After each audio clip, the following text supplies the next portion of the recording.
Te patiesībā ir ļoti neliela daļa no jetiņas visiem cimdiem. Es vienkārši gribēju kaut mazliet parādīt.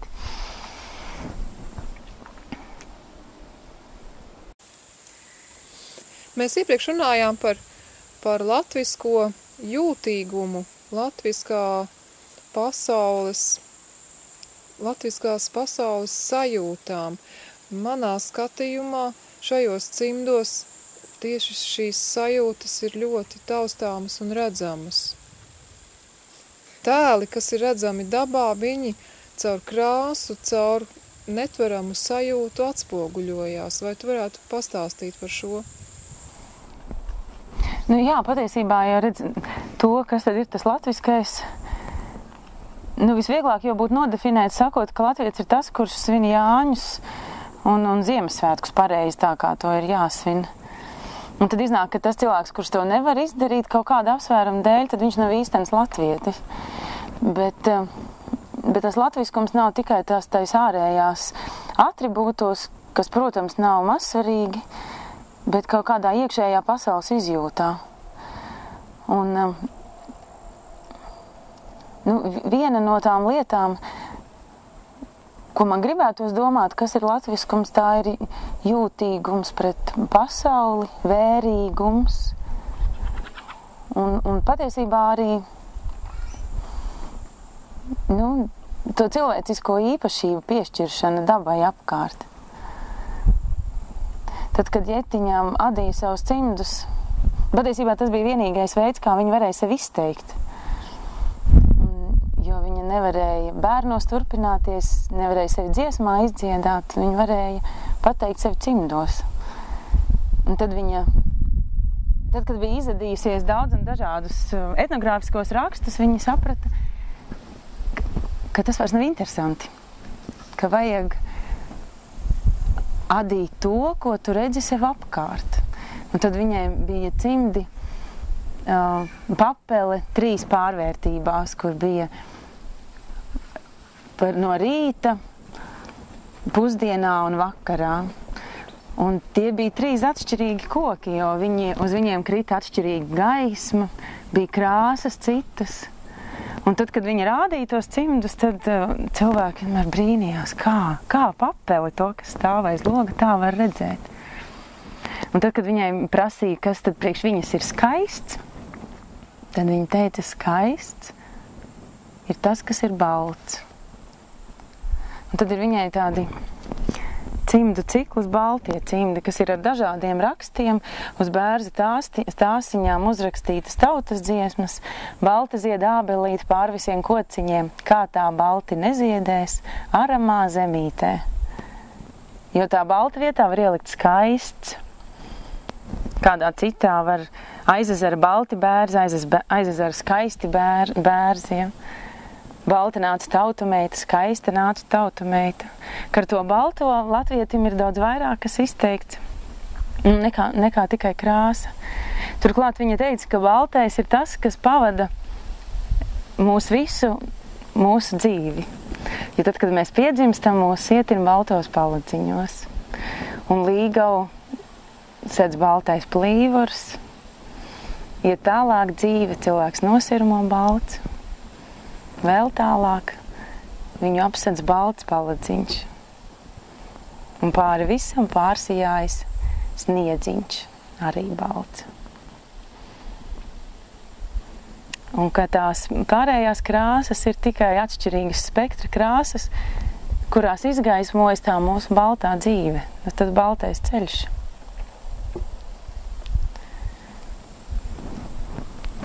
Viņai bija arī etnogrāfisko cimdu zīmju cimdu cikli, kur bija zemes zīmes, visiem zināmās un debesu, un pa vidu svētku zīmes, jo svētki ir tie, kas mūs savieno. Bet tad viņa teica, ka patiesībā neviens nav atdevis godu tiem mazajiem rakstiņiem, kurus adījusi ir katra vecā māte, nemaz nepadomājot, kas tur īsti ir. Un tad viņa sāka vākt tos interesantos nosaukumus ar cimdiņiem. Piemēram, cūkactiņas. Tā ir mazas cūku actiņas, jo viņām ir mazas actiņas, šķības, ja? Vai, piemēram, blusiņas. Kā viņa teica, katrā lauku mājā katrs bērns zināja, kas ir blusas. rudiņos. Ir zobiņi. Baltie un melnie zobiņi. Ir cirvaiņi, jo te var redzēt cirvīti. Ja tā paskatās, ir 2 cirvīši. Un patiesībā tad Jetiņa teica, ka cilvēki jau visos laikos adītājs ir adījuši to, ko viņas ir redzējuši sev apkārt. Un turklāt prasdamas viņu ielikt ģeometriskā zīmējumā. Nu, kā piemēram šeit, pieķaiņos. Nu, ka ir ratu rumba, ja, ritenīts, un pilnīgi liekas, ka iet uz priekšu, ripo.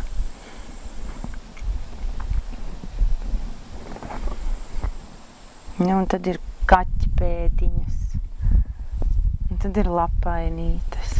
Man šķiet, ka šajos cimdos parādās tas, ko Jetiņa teica, ka krāsas ir jāsaliek tā, nu, lai viņas dzied, lai viņas neēdās, lai viņas ir no vienas tonalitātes. Jo te viņa izmantojot lielvārdas jostas rakstu ir ņēmusi tos tēlus, izmantojot krāsas ar krāsu palīdzību, viņasim lāču plēsis, kurš nāk no tumšiem mežiem, kur lieli vilki dzīvoja. Nevis vilki, bet lāči, jo viņš ir lāču plēsis. Un te viņa vēl teica, ka šajā cimdiņā ir arī tā lāču plēša izaugsme, jo viņš nāk no tumšiem mežiem un viņš iet uz to uz gaismu, uz augšu. Ja. Ir laimdota. Nu, kurā ir sarkanās mīlestības krāsiem, baltais un pelēkais. Viņi tādi stabili, harmoniski cimdi. Spīdala jau ir tāda ellīga. Viņa teica, ka viņa ņēma tās krāsas no Kurzemes, no tiem rakstiem, no krāsu salikumiem, lai ir tas ellīgums. Jo pašai viņai vairāk tā izjūta bija tieši tā, nu tā harmoniskā. Pieņemsim kangars, kurš patiesībā ir elegants cimds, vai ne? Bet nu viņa centās tādu dūmakainu, duļķainu, nu tādu, nu parādot, ka tas kangars ir ar duļķainu tumšu dvēseli. Un melnais bruņinieks.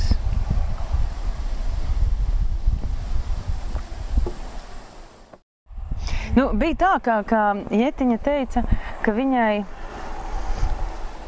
nav gājusi nevienā skolā, bet viņa pati veidoja savu universitāti, un viņa katru reizi uzlika sev jaunu pienākumu.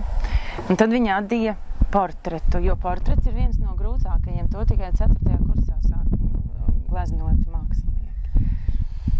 Un tad viņai tas izdevās. Viņa uzadīja arī aktu, kuru nosauc par naktsvijoli. Tas bija balts cimdiņš, kurā tikai varēja nojaust. Tikai nojaust varēja to kontūru. Un tad viņa bieži vien smējās, viņa neko neteica, viņa vienkārši nolika un teica, tā ir naktsvijole. Un tad tā naktsvijole bija tā kailā meitene.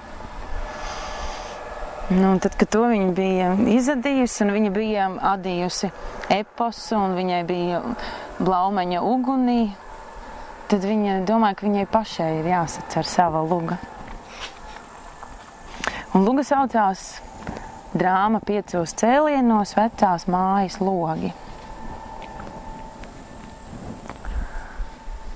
Tas ir pirmais cēliens vecajā mājā.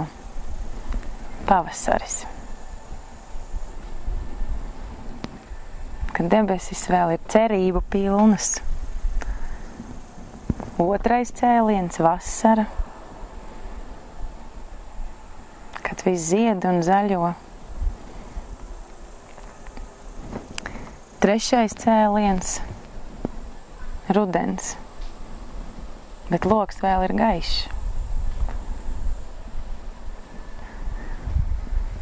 4. cēliens. Ziema vecajā mājā.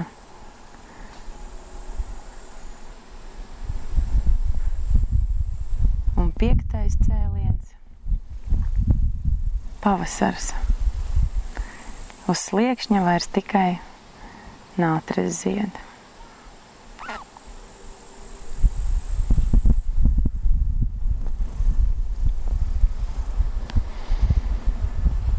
Viņai bija bailes, ka tāds varētu būt Latvijas liktenis.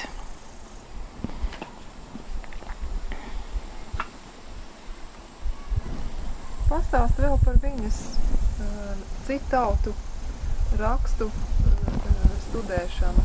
Jā, tas bija tāds interesants stāsts tajā laikā, kad ļoti daudz runāja par Eiropas Savienību un par iešanu Eiropā, tad viņi uzvadīja cimdu ciklu Iešana Eiropā.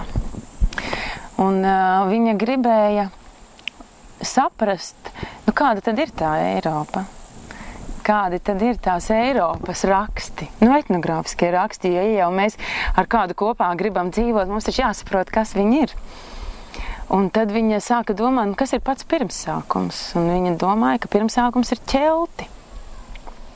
Un tad viņa meklēja ķeltu rakstus. Un tos ķeltu rakstus viņas atrada, bet es jums nevaru parādīt, jo es viņas neesmu paņēmusi līdzi. Un ir sajukuši maisiņi. Un tad viņa teica, cik ārkārtīgi sarežģīts ir ķeltu raksts, jo neviena rindiņa visā garajā cimdā neatkārtojās. Un tas raksts ir tāds, ka izskatās, ka viņš ir šķīps. Un viņai bija kādi 3 vai 4 ķeltu cimdu pāri, un tad, kad tie ķelti bija uzadīti, tad viņi sāka meklēt tālāk. Un man sanāca tā, ka man ir ļoti maz līdzi. Kādu citu reizi var parādīt. Un tad viņi, skatījās, pieņemsim somu. Kāda ir somu raksti? Un tad viņi atrada auseklīti. Un turklāt tieši tādās krāsās, jo te gan viņa centās pieturēties pie etnogrāfiskām krāsām. Viņa centās prasīt šeit konkrēti Jukam Rislakī, kāda ir vecā māma, kā viņam ir radījusi un kāda ir tie pēc grāmatām tās krāsas. Te lietuviešu. No katras tautas viņai bija vairāk cimdiņas, saku, man nav līdz šobrīd. Ir melns un balts, un tieši ar tādu valnīti. Te ir igauņu. Igauņiem šitie nav tipiskie, bija vēl tādi pilni, tādi krāšņi, savādāki. Un te ir somu cimdi. Un ar šiem cimdiem bija interesanti, jo viņi dabūja to raksta paraudziņu uz balta papīra, melns rakstīņš. Un tā kā tur ir taureņi, un tad viņi sāka izdomāt pēc savas izjūtas, kādam tām krāsām vajadzētu būt, un uzadīja skaista cimda uz zaļa, dažādu toņu zaļā fona, dzeltens taurenīts vai sārts bija, tāds skaists taurenīšs. Un tā, ka soms Juka Rislakī ieraudzīja tos cimdus, viņi teica, tas nav pareizi. Tā soms nekad neadītu. Šos cimdus, bet šo rakstu vada tikai melnas uz balta fona. Un to jau tu nevari izdomāt. Tā ir tā katras tautas krāsa izjūta. Viņam pat prātā neienāca, ka tas varētu būt neglīti. Tas tā ir. Tā pie mums tāda. Kā tu varētu definēt šo latvieša krāsu izjūtu? Tik ilgi dzīvojot kopā ar Jetiņu, un it tāpatās ir balts, ir melns, ir pelēks, ir zaļš. Man šķiet, ka tajā niansētībā, Jeta arī ļoti bieži runāja par Japāņiem, kas ir izslavēti ar to, ka viņiem ir ārkārtīgi daudz krāsu nosaukumu un tā niansētība, bet niansēs. Jo nekur nav krasu kontrastu un pāreju. Arī tad, kad skatās Latvijas dabā, tās pārējas ir maigas no krāsas uz krāsu. Un tad, kad mēs neesam vērīgi, mēs to dabu sev apkārt redzam vienkārši zaļu. Jo tās pārējas ir tik netveramas, ka tu neiedziļinoties to nemaz nevari pamanīt. Tas varētu būt tas latvieša jūtība? Vērīgums. Man šķiet, ka vērīgums, jā. Un, ka tu tā, un arī tas, ka tas ir tas viensētnieka gēns, ka tu tik ilgi dzīvo vienā un tajā pašā vietā, tad tu sāc viņu vairāk viņā ieskatīties un pētīt. Nu, tāpat kā cilvēks, kuru tu pirmā brīdī ieraugi, un nešķiet, ka viņš ir kaut kas īpašs. Nu, parasts cilvēks. Un jo tu vairāk viņu iepazīsti, jo vairāk ar viņu sarunājies, nu, tev viņš atklājās tik daudz smalkās niansēs, un tu saproti, cik viņš ir skaists un vērtīgs. Nu, paldies tev!